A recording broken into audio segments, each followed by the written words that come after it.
Two language policy மட்டும் நம்ம adapt பண்ணலன்னா நாமளும் பீகார் மாதிரி உத்தரப்பிரதேஷ் மாதிரி இருந்திருக்கும். ஏன்னா இங்கிலீஷோட இடத்த ஹிந்தி பிடிச்சிருக்கும். இங்கிலீஷோட இடத்த ஹிந்தி பிடிச்சிச்சுன்னா நம்ம ஆளுங்கெல்லாம் அமெரிக்கா போயிருக்க முடியாது, லண்டன் போயிருக்க முடியாது, சாப்ட்வேர் இன்ஜினியர் எல்லாம் ஒண்ணுமே பண்ணிருக்க முடியாது. ஆக்சுவலா இங்கே உட்காந்துருப்போம். இங்க இருந்து போயிட்டு நம்ம இப்படி நார்த்ல இருந்து இங்க வந்து ரெஸ்டாரண்ட்ல வேலை பண்றாங்க, நம்ம சவுத்ல இருந்து மேல போயிட்டு இண்டஸ்ட்ரியில வேலை பண்ணிட்டு இருந்திருப்போம். ஆக்சுவலா அவ்வளவுதான் பெரிய டிஃபரன்ஸ் நடந்திருக்கும். மிகப்பெரிய இம்பார்ட்டன்ட் வந்து அந்த two language policy which put English as the primary language, which became the global world communication language. நிறைய பேர் என்ன சொல்றாங்க, தமிழ்நாடு ரொம்பவே வளர்ந்த மாநிலம் தான் சார், அப்பவே வளர்ந்த மாநிலம், சுதந்திரத்துக்கு முன்னாடியே வளர்ந்துருச்சு சார், இவங்க சும்மா ஏமாத்திட்டு இருக்காங்க சார், சுத்த ஹம்பக்கு, சுத்த ஃப்ராட். நீங்க போயிட்டு டேட்டா எடுத்து பாத்தீங்கன்னா Bihar is the most developed state in independence. நீங்க போயிட்டு எக்கனாமிக் டேட்டா எடுத்து பாருங்க, ரொம்ப சர்ப்ரைசிங்கா இருக்கும். ரொம்ப வளர்ந்த மாநிலம் என்ன அப்படிங்கிறது, தமிழ்நாடு கீழ இருந்து 2வது பொசிஷன்ல இருந்துச்சு. மெட்ராஸ் பிரசிடென்சி கீழ இருந்து 2வது பொசிஷன்ல இருந்துச்சு சுதந்திரம் அடையும் போது. பீகார் வந்து one of the most developed state. Google பண்ணி பாருங்க. கீழ இருந்து 2வது பொசிஷன்ல இருந்து ஜிடிபில மேல இருந்து 2வது பொசிஷனுக்கு வந்திருக்கோம் இன்னைக்கு. This is like amazing progress.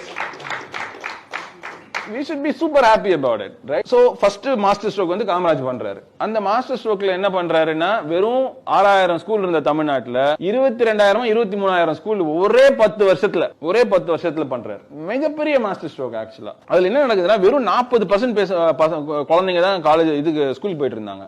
77% பிள்ளைங்கள் வந்து ஸ்கூலுக்கு போறாங்க.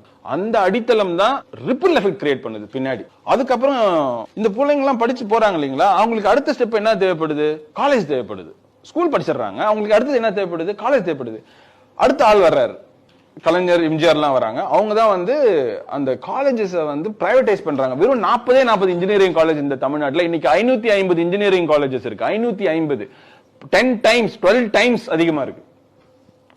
again another 15 years another master stroke. அப்புறம் 3வது மாஸ்டர் ஸ்ட்ரோக் சோஷியல் ஜஸ்டிஸ். அதுல பாத்தீங்கன்னா எல்லாருமே இருக்காங்க. ஜெயலலிதா இருக்காங்க, ஏன்னா அவங்க இந்த 69% இதை அப்ஹெல்ட் பண்ணதுல இருக்காங்க. எம்ஜிஆர் இருக்காங்க, ஏன்னா ஒரு தடவை தப்பு பண்ணிட்டாரு எம்ஜிஆர். ஒரு எலெக்ஷன்ல தப்பு பண்ணிட்டு எலெக்ஷன் தோத்துட்டாரு. அடுத்த எலெக்ஷன்ல ரிவர்ஸ் பண்ணிட்டாரு அந்த ஸ்ட்ராட்டஜியை. சோ இதெல்லாம் வேலைக்கு ஆகாது. மக்களுக்கு புரிஞ்சிருச்சு ஆக்சுவலா இது எவ்வளவு இம்பார்ட்டன்ட்னு சொல்லிட்டு எம்ஜிஆருக்கு புரிஞ்சிருச்சு. அது திருப்பி பேக் அடிச்சிட்டாரு. சோ எம்ஜிஆர் இருக்காரு, கலைஞர் ஆஃப் கோர்ஸ் எல்லா இடத்துலயும் அந்த இடத்துல இருக்காங்க. $1 trillion எக்கானமியை அவர் ப்ரொபோஸ் பண்றாரு. இப்ப அது வந்து ஒரு மிகப்பெரிய ஒரு டர்னிங் பாயிண்டா வரப்போகுது தமிழ்நாட்டுக்கு. ஏன்னா எந்த மாநிலமும் அறிவிக்காத பொழுது தமிழ்நாடு மாத்திரம் தான் முதல்ல $1 trillion எக்கானமி. இந்தியாவே 3 trillion இருக்கும்போது தமிழ்நாடு மாத்திரம் தனித்து மாநிலமா $1 trillion எக்கானமி. அது 5th மாஸ்டர் ஸ்ட்ரோக்கா நான் பாக்குறேன் ஆக்சுவலா. சோ 2030 அடைய போறோமா அப்படிங்கிறது எனக்கு தெரியல. ஆனா 2033 32 வந்துரும். ஒரு 3-4 வருஷம் பின்ன வந்தாலும் we will get there. அது ஏன் ரொம்ப முக்கியம் அப்படின்னு நினைக்கிறேன்.